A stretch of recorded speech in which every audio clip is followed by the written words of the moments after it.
possibly or probably the biggest disconnect in the hiring process is the disconnect that happens between a hiring manager and a recruiter in regards to what that recruiter is looking for, what they're going to present as, quote unquote, the perfectly qualified candidate for the job.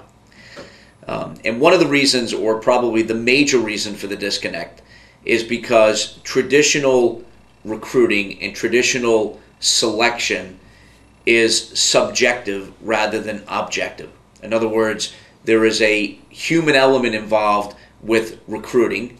There's a human element involved with selection that allows for variance of opinion, variance of understanding, variance of knowledge when it comes to the profile or the scope or the total package, if you will, of the right candidate for the job.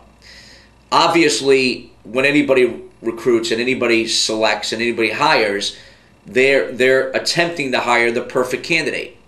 That perfect candidate is defined as basically having two quadrants: the hard skills, the knowledge, the experience necessary to perform the job from a core competency perspective, and then the soft skills, their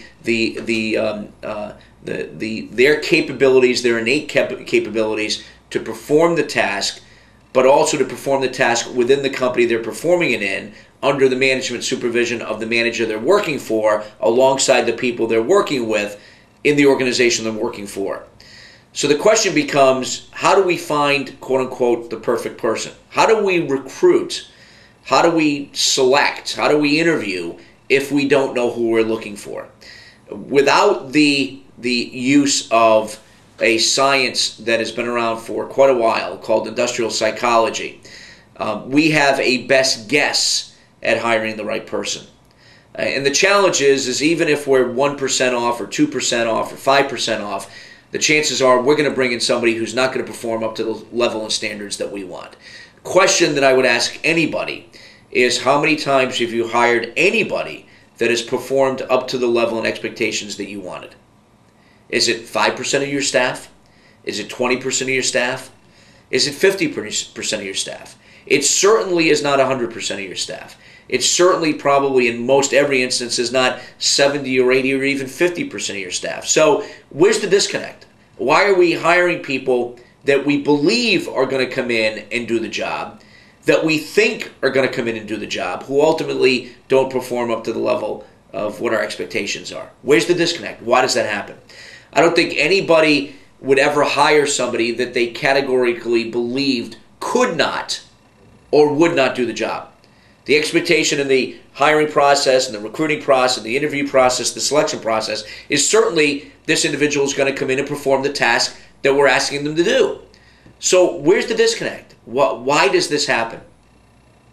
It simply happens because we don't have the tools that are available to be used in the marketplace in place to be able to make sure that our selections are accurate and confirmed and confident and correct 100% of the time. Now the question that everybody would ask, well, how do you do that? Back about 50 years ago, there was a company called Myers-Briggs who essentially did some groundbreaking work in the whole area of industrial psychology, meaning workplace psychology.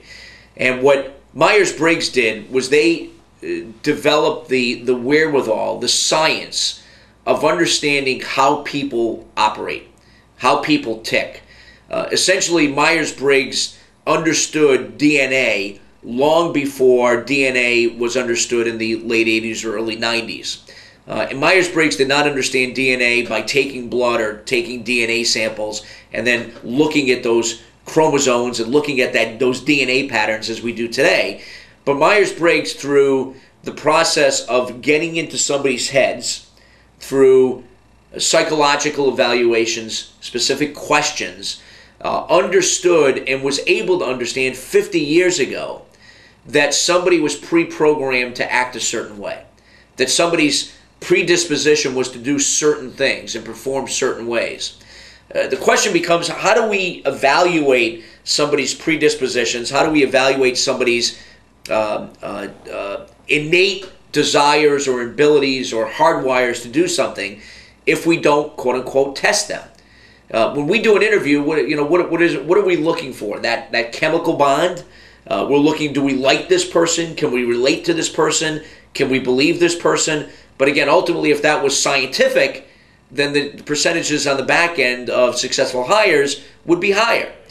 So why 97% of companies in America don't use IO psychology, why 97% of companies in America don't use this science is really an enigma. Hasn't traditionally been used. But what's interesting is that if a company is hiring a higher level candidate, a C-level executive, a very important position, most companies will have that individual go through a battery of personality profiling and competency skill grids and this kind of process. So here we are saying, well, we don't agree with the science, or we don't want to put the science into place in regards to hiring all of our people, but we believe in it so much that we wanted to confirm the hiring of our top level people.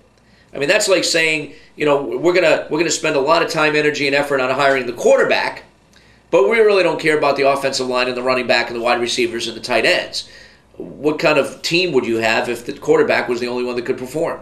So, and that's exactly what we have in society right now. My belief is that most people that work in most companies are displaced. They're working in the wrong companies, in the wrong jobs, for the wrong people, because IO psychology has not been developed and has not been put in place, is not being used.